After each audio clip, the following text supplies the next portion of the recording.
Selamat malam para pendengar setia di seluruh Indonesia di Dongeng Aki Rukman. Selamat mendengarkan dan tetap merdeka. Assalamualaikum warahmatullahi wabarakatuh.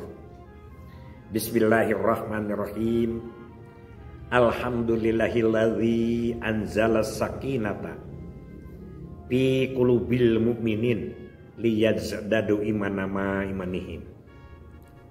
Asyhadu an la ilaha illallah wahdahu la syarikalah wa asyhadu anna Muhammadan abduhu wa rasuluhu alladzi la nabiyya ba'dah amma ba'du. Bapak, Ibu, dan kawan-kawan sekalian, anak cucu yang bermutu, hidupnya mudah-mudahan lebih maju dan kelakuannya tidak keliru dimanapun menyimak dongeng ini. Aki tambah lagi ya, pakai puisi sedikit kepada anak cucu supaya lebih maju. Malam ini Aki akan bercerita lagi tentang pengalaman kepenmotan. Pengalaman kita ber-KIE kepada masyarakat. Tempo dulu orang tidak senang terhadap KB, segala pun yang kita ucapkan dikomentari. Gitu intinya mah. Ya, keluarga berencana menjadi keluarga berencenua. Begitu ya. Kita nyebut hati-hati jalan di gang, anak kami cuma 2. Tuh kan kelihatan katanya kecemasan. Begitu semuanya. Karena orang tidak senang tetap tidak senang bagaimanapun juga. Salah satu juga yang sering didiskusikan, dioperasionalkan, dan diargumentasikan adalah tentang KIE kita laki-laki atau perempuan. Lengkapnya begini, 2 anak cukup, laki-laki dan perempuan sama saja. Oh, ini yang sama sajanya itu dihantam oleh para teman-teman kita yang berpikiran bahwa itu tidak sunatullah. Karena katanya sunatullahnya itu berada pada surat Ali Imran ayat ke-6. Yaitu huwaladzi yusawwirukum fil arham kaifa yasa la ilaha illa huwal azizul hakim. Dialah yang membentuk kamu di dalam rahim sesuai dengan kehendaknya. Dia adalah Tuhan yang maha perkasa dan maha bijaksana. Jadi kita tidak bisa menentukan katanya di dalam rahim itu harus perempuan atau harus laki-laki. Itu yang tidak paham terhadap kampanye kita. Karena kita bukan itu yang dituju oleh kita. Semuanya itu adalah laki-laki perempuan itu di alam dunia setelah lahirnya. Jangankan kita. Cuman ilmu-ilmu itu kan perlu kita ketahui. Misalnya orang tua itu kebiasaan mungkin berpuluh tahun turun-temurun. Kemudian membuat kesimpulan. Yang anak di dalam rahim itu sabulan ngaherang, 2 gumambang, 3 gumulung, 4 mangrupa, 5 usik, 6 malik, 7 calik, 8 ngorak, 8 gumelar. Itu hanya perkiraan, tidak melebihi sunatullah. Tetap aja, innallaha la yughayyiru ma biqaumin hatta yughayyiru ma bi anfusihim. Allah tidak akan merubah nasib seseorang kecuali dia itu merubahnya. Tapi dalam batas mana? Tentu saja kita tidak bisa menentukan wujud orang, bentuk orang, kecerdasan orang di dalam rahim kecuali Allah Subhanahu wa taala. Itu kita. Jadi disangkanya itu merubah segala sesuatunya. USG itu hanya kita mengetahui setelah jadi. Jadi kita karena ilmu tinggi kita punya USG sehingga bisa menentukan anak ini lahir perempuan atau laki-laki. Itu mah setelah jadi. Dan belum jadi mah blenganya mungkin tidak ada apa-apa. Kan begitu. Kenapa? Keturunan kita itu sawo matang terus. Kecuali kalau ada blasteran mungkin dari Belanda, rada beda kan wajahnya.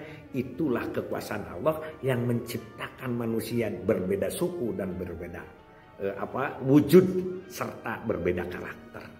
Ini tidak dulu gitu. Nah, inilah yang akhirnya dijelaskan lagi oleh para ulama yang lebih yang sudah paham lah begitu, yang kita kirim kemana-mana supaya dia menjelaskan kepada teman-temannya, adik-adiknya, anak muridnya bahwa KB hanya sebatas pada usaha. Jadi surat Ali Imran nomor 3 itu dipakai serangan untuk kita setelah kita melaksanakan kampanye 2 anak cukup, laki-laki perempuan sama saja. Bagaimana kalau dengan Aki juga suka menceritakan tentang perilaku wanita hamil? Itu juga adalah kita hanya menduga-duga berdasarkan riset yang Aki lakukan sekitar tahun 1973. Yaitu yang sering Aki katakan bahwa hamil itu pada 1 bulan Eka Padmasari, pada 2 bulan Dewi Marutani, pada 3 bulan Tri Kaula Busana, 4 bulan Catur Wanararukam, 5 bulan adalah Panca Surapongga, 6 bulan Saguna Wiweka, 7 bulan adalah Sabta Kokilawarsa, 8 bulan Nowonogroyo, 9 bulan adalah Sanga Bujangga Perceka, dan 10 bulan adalah Dasa Buta Perlaya. Itu adalah hasil penelitian dan itu hanya sekedar kaitan keilmuan.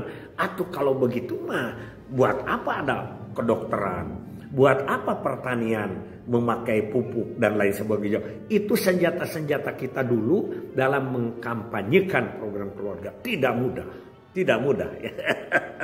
Nah, oleh karena itu maka sekarang katanya sudah tidak ada. Nah, terlenanya kita, tidak belajarnya kita itu karena tidak ada tantangan, tidak ada serangan, tidak ada pelecehan terhadap pesan-pesan kita.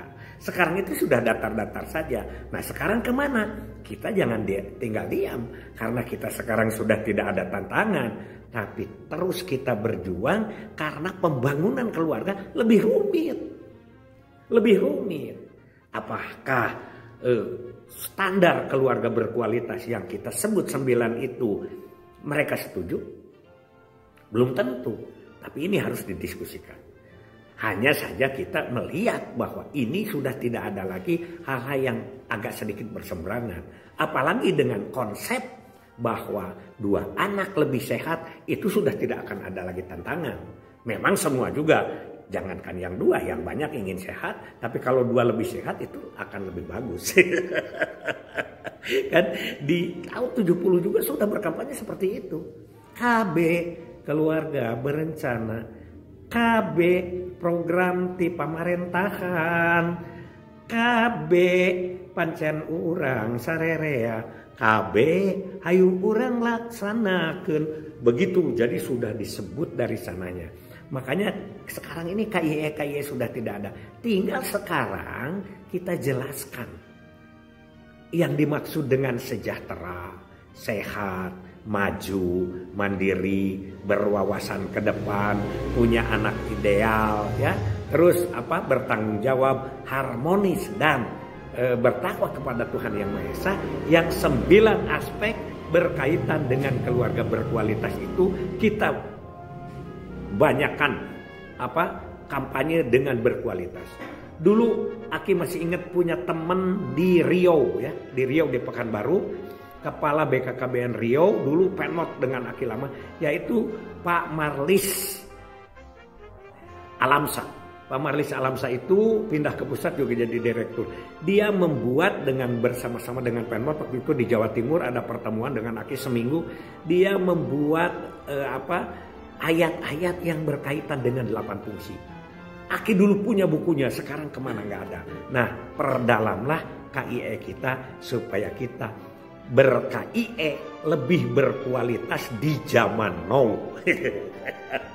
Sekarang ada kesan KIE kita semakin melempem, KB kita tidak menjadi gencar. Karena apa? Karena KIE kita sekarang ini adalah KIE umum, tidak berbeda. Kalau dulu ada sedikit perbedaan, menonjol dulu itu ya, eksplisit tidak implisit. Hasbunallah wa ni'mal wakil, ni'mal maula wa ni'man nasir. Wassalamualaikum warahmatullahi wabarakatuh.